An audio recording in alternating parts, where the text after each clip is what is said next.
بسم الله الرحمن الرحيم سبح لله ما في السماوات وما في الأرض وهو العزيز الحكيم يا أيها الذين آمنوا لم تقولون ما لا تفعلون كبر مقتا عند الله أن تقولوا ما لا تفعلون إن الله يحب الذين يقاتلون في سبيله صفا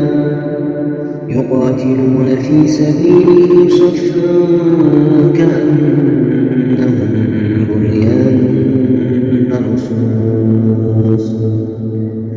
وإذ قال موسى لقومه يا قوم لم تؤذونني وقد تعلمون أني رسول الله إليكم فلما زاغوا أزاغ الله قلوبهم والله لا يهدي القوم الفاسقين وإذ قال عيسى ابن مريم يا بني إسرائيل إني رسول الله إليكم مصدقا لما بين يدي من التوراة ومبشرا برسول يأتي من بعد اسمه أحمد فلما جاءهم بالبينات قالوا هذا سحر مبين ومن أظلم ممن افترى على الله الكذب وهو يدعى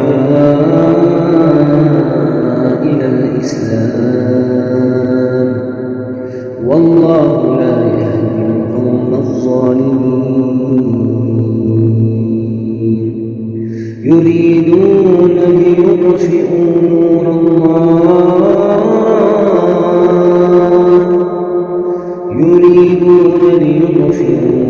الله بأفواههم والله متم نوره ولو كره الكافرون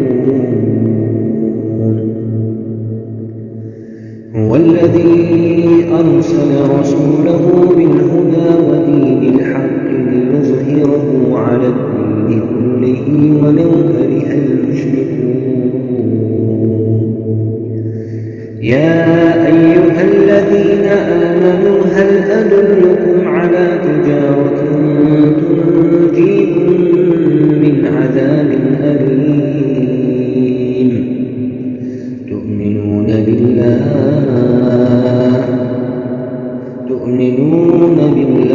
ورسوله وتجاهدون في سبيل الله بأموالكم وأنفسكم ذلكم خير لكم إن كنتم تعلمون يغفر لكم ذنوبكم ويدخلكم جنات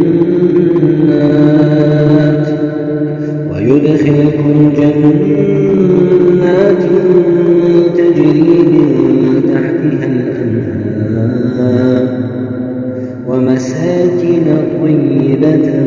في جنات عدن ذلك الفوز العظيم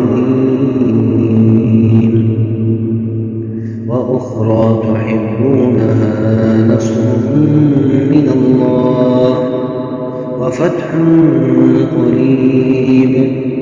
وبشر المؤمنين يا أيها الذين آمنوا كونوا أنصار الله كما قال عيسى بن مريم للحواريين من أنصاري إلى الله قال الحواريون نحن أنصار الله فآمن طائفة من بني إسرائيل كفرت طائفة فأيدنا الذين آمنوا على عدوهم فأصبحوا ظاهرين.